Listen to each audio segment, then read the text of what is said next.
పెళ్ళంటే ఎందుకు భయపడాలో తెలియాలంటే నాకదేనాలా. అసలు పెళ్ళంటే భయమే పోవాలంటే దేవరికి అదేనాలా. పెళ్లి చేసుకోవాలి నా మాట విని. వివాహం విద్యనాశాయ, శోభనం సర్వనాశాయ. ఐ లవ్ యూ చెప్పు. I love you. సముద్రం తీరం నుంచే చూడాలి, అమ్మాయిల్ని దూరం నుంచే చూడాలి అని పెద్ద పెద్ద డైలాగులు చెప్పావు. ఇప్పుడు ఇదేంటి? నాన్న ఇంకో అమ్మాయిని పెళ్లి చేసుకోమంటున్నాడన్న విషయం తెలిస్తే సత్య బాధపడుతుంది. సత్యాన్ని ప్రేమిస్తున్నానని తెలిస్తే నాన్న కోపడతాడు. కరవమంటే కప్ప కోపం, విడవమంటే పాము కోపం. నాకేం చేయాలో అర్థం కాలేదు. నన్ను అడిగితే కరవమనే చెప్తాను. దేనికి?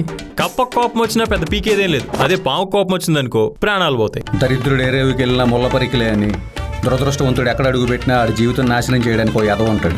ఎవరికి ప్రపోజ్ చేసినా పర్ మంత్ 10 లక్షల శాలరీ ఉందా అని అడుగుతున్నారన్నా. 10,000 పెడితే ఎలాంటి ఫిగర్లు వస్తారు తెలుసా? అసలు ఏంటన్నా నీ ధైర్యం? ఇడిచిన దానికి ఈరేసి లింగం, తెగించినోడికి తెడ్డే లింగం.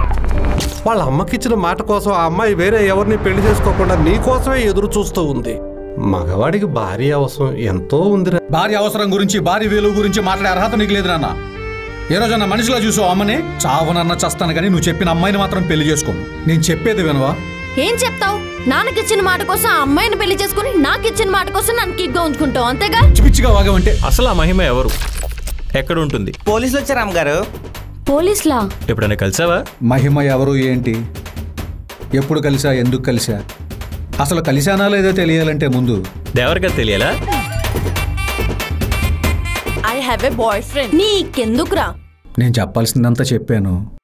మీ అభిప్రాయం కూడా చెప్తే ఆ ఏర్పాట్లు చూస్తా. పెళ్ళేగా చేసుకుందాం.